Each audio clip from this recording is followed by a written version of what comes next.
Hello नमस्कार. कशा आहात ताईंनो? स्वस्त आणि मस्त ना? तर आज मी चंद्रपूरला माझ्या आईकडे जात आहे. तर आजचा ब्लॉग मी चंद्रपूरलाच शूट करणार आहे.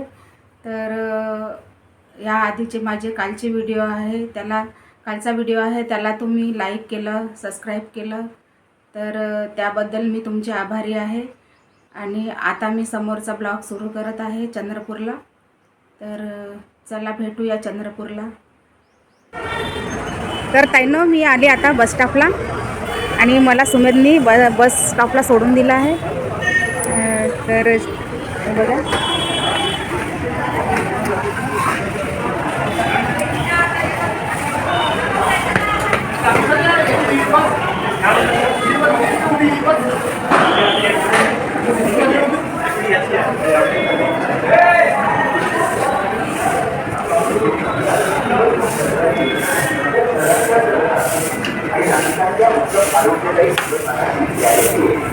हे बघा आता बस स्टॉपवर आलेली आहे.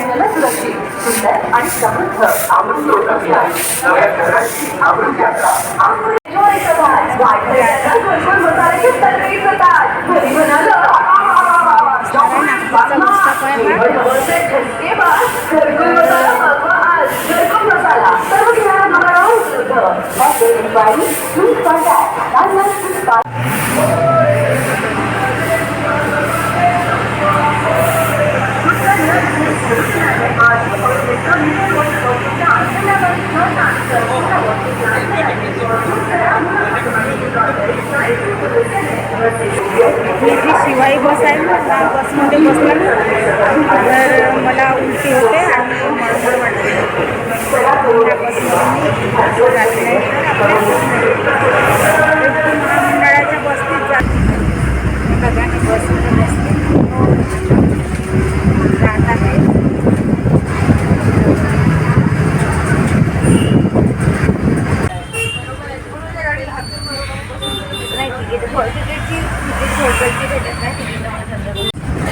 हे बघा असं आहे नागपूर.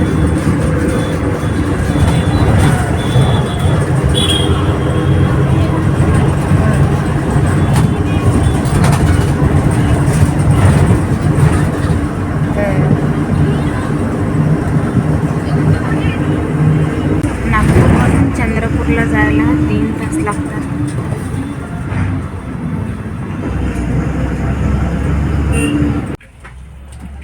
तर आता आले मी जामच्या बस स्टॉपवर. तर इथे 5 मिनटं बस थांबते.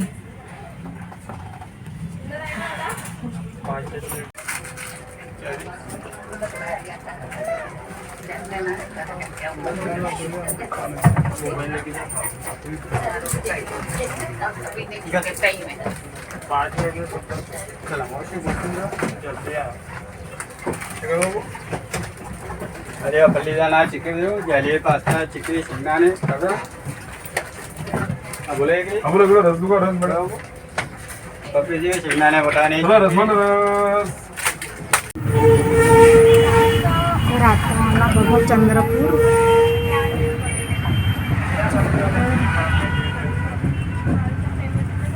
हे आहे पडोली.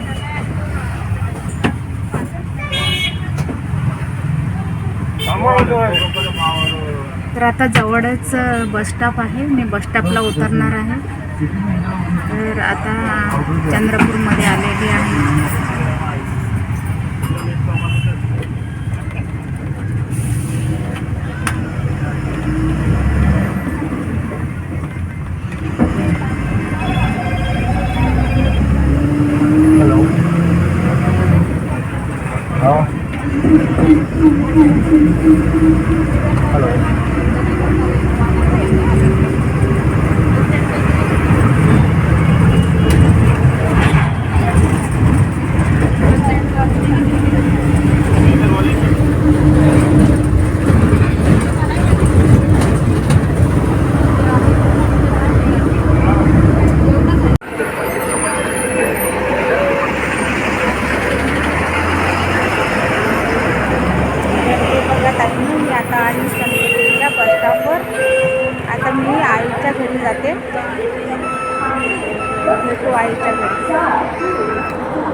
दोन वेळा फोन केला मी. दोन दोन वेळा फोन केला मी, घरून निघताना पण केला आणि हे बघा मी आता आली माझ्या आईच्या घरी. हे बघा माझ्या आईचं घर. दोन वेळा फोन केला मी. दोन वेळा फोन केला मी, घरून निघताना पण केला आणि हे बघा मी आता आली माझ्या आईच्या घरी. हे बघा माझ्या आईचं घर. हे बघा आईचं घर.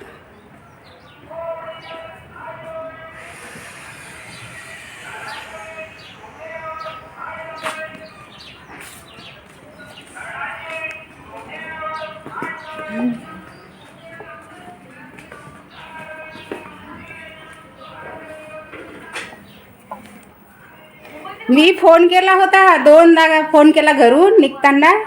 तर तू फोन केली तर मी नाही का उचलायला गेली तर बंद झाला. तर मग नाही का पुन्हा तुझी 2 वेळ फोन केली तर उचललीच नाही. मग बारीला केली काम का उचलत नाही म्हणून ते म्हणे गेली असून ठेवलं नाही. तर मग नाही का तुझा आधी लागलाच नाही, नंतर पुन्हा केला तर पुन्हा लागलाच नाही फोन. जाममध्ये केला होता. तर ताईंनो ही आहे माझी आई आणि तिच्यासाठी आता अप्पे आणले. तर अप्पे खात आहे. ती पडली तर ती म्हणजे तिचा पाय फ्रॅक्चर झाला, म्हणजे मोडला असतं. त्याचं ऑपरेशन झालं. आणि ऑपरेशन झालं पायाचं, तर वाकर वगैरे घेऊन चालते ती.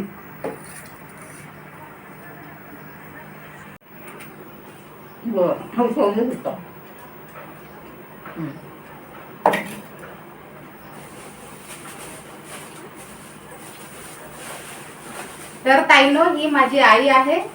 आता ही इथं एकटीच राहते. तशा आम्ही 3 बहिणी आणि 1 भाऊ होतो. तर आणि आई बाबा होते. तर आम्ही इथं म्हणजे चांगला घरामध्ये रश राहायचा. म्हणजे एवढ्या बहिणी आई बाबा होतो. आता आम्ही बहिणींचे लग्न झाले आणि त्या आपापल्या घरी गेल्या. तर आई आता इथं एकटीच राहते. 4 वर्ष झाले माझे वडील मरण पावले. तर आई एकटीच राहते इथं. आणि आईने आता डबा वगैरे लावला आहे जेवणासाठी. आणि एक बाई ठेवली आहे झाडू पोछा वगैरे भांडे वगैरे करायला. आणि एकटी असते इथे. आता मध्ये मध्ये येऊन एखाद्या वेळेस मी येऊन भेटते. काही पेंडिंग कामं वगैरे असले तिचे तर करून देते. तर अशा प्रकारे तर ती चालताना ती रोडवरती पडली. तर तिच्या पायाची हड्डीच मोडून गेली. तर त्या पायाचं ऑपरेशन झालं. 50 टाके वगैरे बसले. तर आता जवळजवळ 7-8-9 महिने झाले तिला. तर आता वाकर घेऊन वगैरे चालत असते ती. तर एकटीच राहते इथं. आणि आता हे तिचं किचन वगैरे आहे. पण किचन आहे असं, पण या किचनमध्ये स्वयंपाक वगैरे काही करत नाही. कारण आता तिला स्वयंपाक करताच येत नाही. तर अशा प्रकारचं तिचं किचन आहे. डायनिंग टेबल आहे. हा गॅस ओटा. आणि हे डबे वगैरे असे लावलेले आहे. इकडे फ्रीज आहे. इकडे कपाट आहे.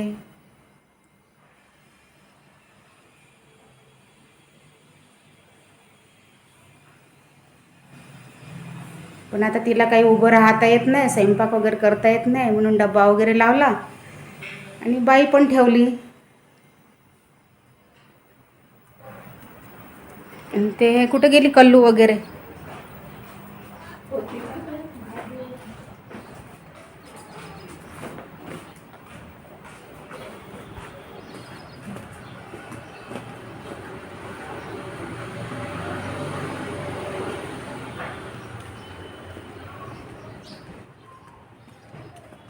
तर हे स्टँड कुंड्या वगैरे आहेत माझे. आता तर सगळे झाडं मरूनच गेले इकडे पण. कारण हे सुमेशच्या पप्पांनी बनवून दिले होते कुंड्या स्टँड वगैरे. आणि मी गार्डनिंग करत होती तर गार्डन इतकं सुंदर दिसत होतं ऊर्जाग्रामला, जिथे आम्ही कॉलनीमध्ये क्वार्टरमध्ये राहायचं तेव्हा. तर खूप सुंदर असं गार्डन केलं होतं. पण आता इथे पण सगळे हे स्टँड वगैरे बनवून दिले होते त्यांनी. 20,000चे स्टँड बनवून दिले होते. मला खूप आवड होती गार्डनिंग करायची, तर इतके सुंदर सुंदर झाडं होते माझ्याकडे. नंतर ते सगळे झाडं इथं पण मरण पावले आता सगळे. बघा तिकडे खूप छान गार्डनिंग केलं होतं मी, इतके सुंदर झाडं ठेवले होते, असे जसे काही आर्टिफिशियलच वाटत होते. पण आता हे सगळे झाडं असे खराब झाले, तर आता बरं नाही वाटत. पण आता पाणी पण भरपूर टाकावं लागते, पाणी पण नाही आला. तर अशा प्रकारचं गार्डन पण माझं खूप छान होतं ऊर्जाग्रामला. बघा. तर ताईंनो, आधी कसं ह्या घरामध्ये असं रश वाटायचं आणि सगळे बहीण भाऊ आम्ही मिळून राहायचं, शाळेत जायचं आणि घरामध्ये असं खूप छान करमत होतं. आता जर आम्ही आलं ना तर पूर्ण घर कसं सुनं सुनं वाटते, कारण इथे कोणीच असं राहत नाही. त्याच्यामुळे आईच फक्त एकटी असते, त्याच्यामुळे असं घर सुनं सुनं वाटते. तरी पण मी कधी आली तर 1-2 दिवस राहते आणि जे काही कामं वगैरे असले तिचे करून देते आणि नंतर मग नागपूरला जाते. अशा प्रकारे मी माझ्या आईचं घर दाखवलं, आईला दाखवलं. नाही दिसत आहे तू त्या दिवशी तर ताईनं आता आम्ही घरी नागपूरला जात आहे आईच्या घरून. तर आता इथले सगळे कामं झाले, आईची भेट वगैरे झाली, बाकीचे चाय पाणी नाश्ता पाणी सगळं झालं. नाश्ता केला झाला. तर आता आम्ही नागपूरसाठी निघत आहे मी. तर चला भेटूया आता घरी नागपूरला. तर निघत आहे. आता बाय करून द्या. तू बोलायचं आहे का काही? लाईक करा, सबस्क्राईब करा म्हणा चॅनलला माझ्या मुलीच्या. लाईक करा, सबस्क्राईब करा, सबस्क्राईब ठीक आहे ताईंनो. तर ताईंनो, आता मी आली आहे चंद्रपूरवरून नागपूरला आणि आता घरी आली, फ्रेश वगैरे झाली. तर आजची अशी माझी दिनचर्या होती. तर तुम्हाला माझा व्हिडिओ आवडला असेल तर लाईक करा, सबस्क्राईब करा आणि कमेंट करा. तर भेटूया पुढच्या ब्लॉगमध्ये. तोपर्यंत बाय बाय.